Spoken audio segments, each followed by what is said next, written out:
देश की राजधानी दिल्ली में आज 2 जगहों पर बम होने की अफवाह से अफरा तफरी मच गई। दोपहर करीब 2 बजे के आसपास दिल्ली पुलिस के तब होश उड़ गए जब कैंट इलाके में आर्मी बेस हॉस्पिटल के पास एक संदिग्ध बैग मिला।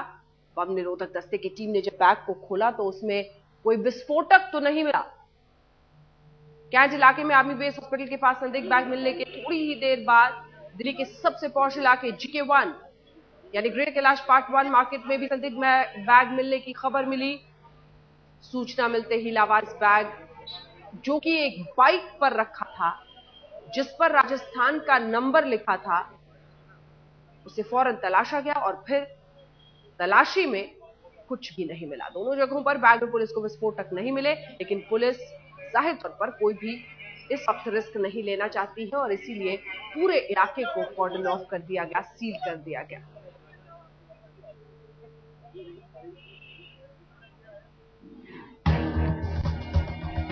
एक आम कुत्ता किसी खास जगह पर भौंकता है तो लोग चौकन्ने हो जाते हैं, मगर एक खास कुत्ता अगर गलत जगह पर भौंक पड़े तो पूरे शहर को डरा जाता है। यकीन मानिए, सोमवार को दिल्ली में यही हुआ। एक खास कुत्ता एक खास जगह पर गलत भौंक पड़ा।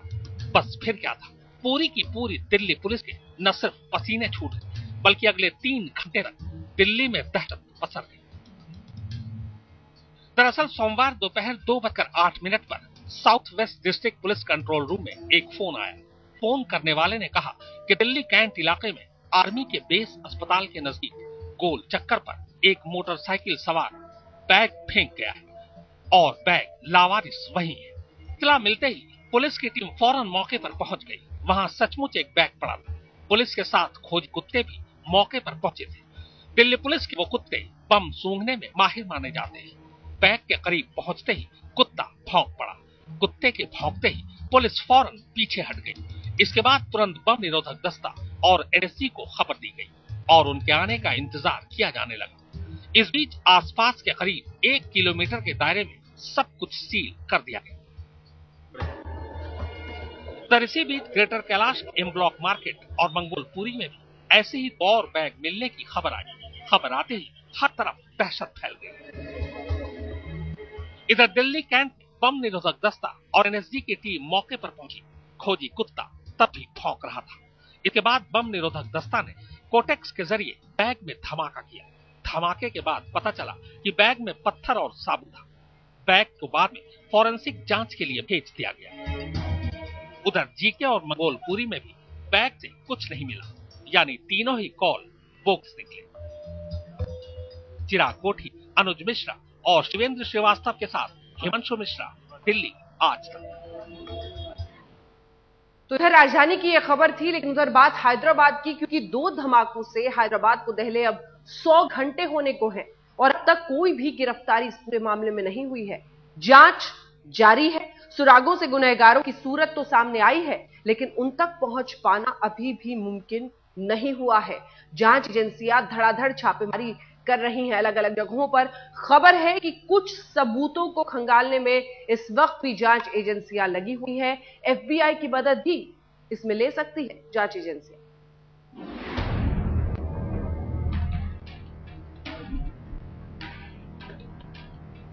हैदराबाद को यूं बदशक्ल किसने किया? कौन है वो लोग जो यूं बेगुनाहों का खून बहाने में अपनी जीत समझते हैं? तलाश जारी है। धमाके हुए 4 दिन गुजर चुके हैं।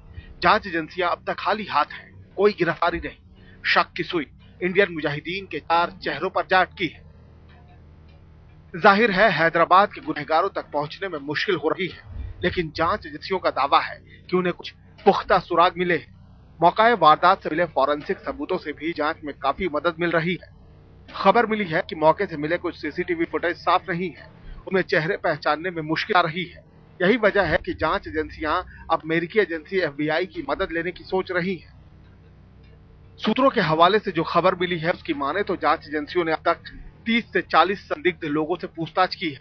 अब तक की जांच में यह लगभग तय हो चुका है कि यासीन भटकल जिस मॉड्यूल की अगुवाई कर रहा था, उसी ने धमाकों को अंजाम दिया है। इस मॉड्यूल में एक पाकिस्तानी नागरिक भी शामिल है। इसी सिलसिले में जांच एजेंसियां हैदराबाद लश्कर से जुड़े कुछ आतंकवादियों की तलाश कर रही हैं, क्योंकि जांच एजेंसियों को लगता है स्थानीय आतंकवादियों ने ही यासीन भट्टल को धमाका करने में मदद की थी। धमाकों के इन गुनहगारों तक पहुंचने के लिए जेल में बंद 2 आतंकवादियों से आज फिर पूछताछ की गई। इस बीच 5 ऐसे फोन नंबरों का पता चला है जिनके तार धमाकों से जुड़े होने का शक है। इनमें से 2 नंबर से नेपाल से हैदराबाद फोन किए जा रहे थे। बाकी के 3 नंबर दुबई के थे, जिन पर हवाला के जरिए धमाकों के लिए पैसे भेजने का शक है। जांच एजेंसियों ने धमाके के वक्त करीब 40 मिनट में हुए 42,379 कॉल्स की जांच की थी।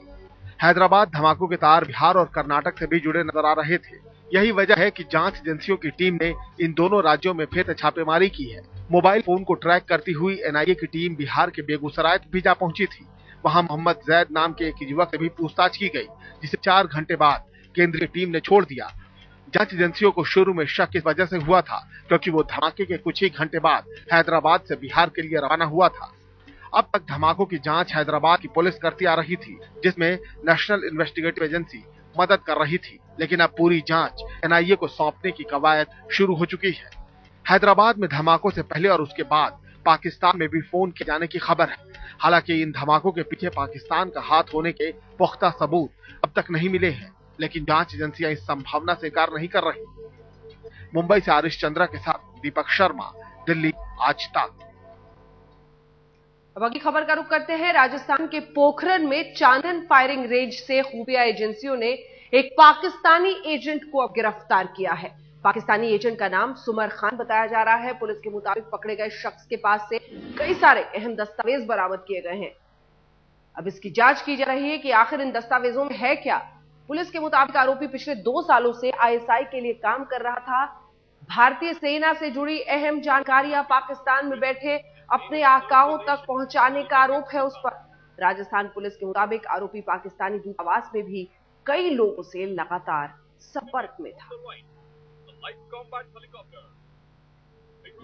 सालों से ये अंडर ऑब्जर्वेशन में था। तो जब हमारे पास पुख्ता ये सारी जानकारियां मिली हैं, उसके बाद ही हमने इसकी गिरफ्तारी की है और निश्चित तौर पर सीरिया करा है। तो सीरिया की तमाम सामरिक बातों को, चाहे वो आर्मी से रिलेटेड हो, चाहे पुलिस से रिलेटेड हो, चाहे भारतीय विभिन्न संस्थाओं से रिलेटेड हो, इसकी बातों का ये आदान प्रदान करता था।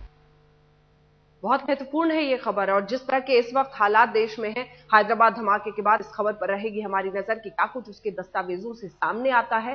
इस बीच अगली खबर का रुख करते हैं। यूपी के गाजियाबाद में आज हथियारबंद बदमाशों ने एसपी के एक स्थानीय नेता को, समाजवादी पार्टी के स्थानीय नेता को गोलियों से भून डाला।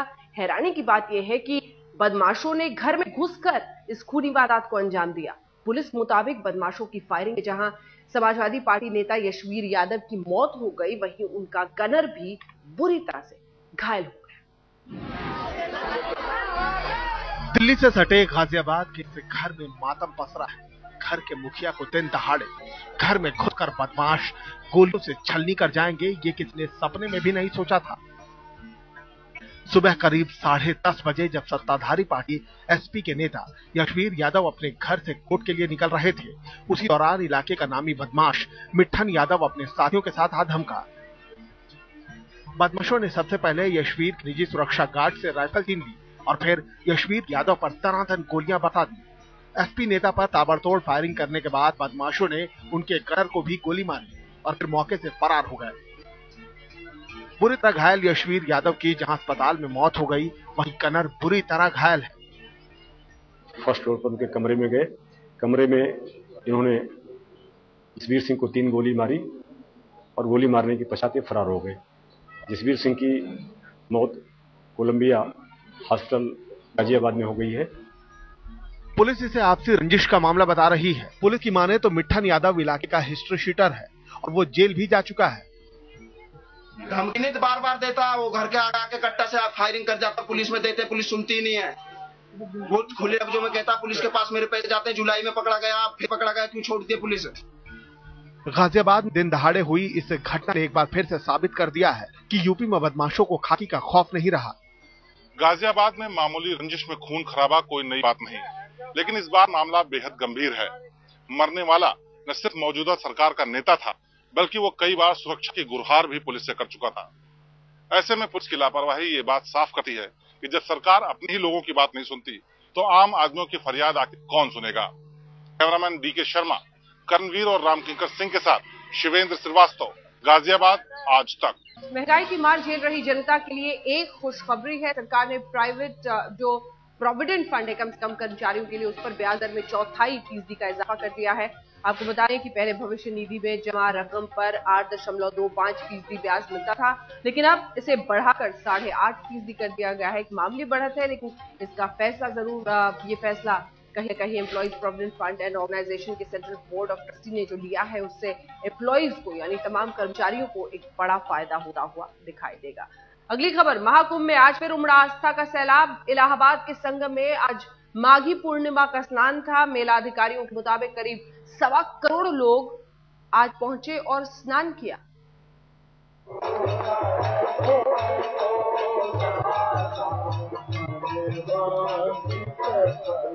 सूर्य की किरणें अभी पवित्र गंगा को स्पर्श भी नहीं कर पाई थी कि पवित्र संगम के तट पर भक्तों का तांता जमा हो गया।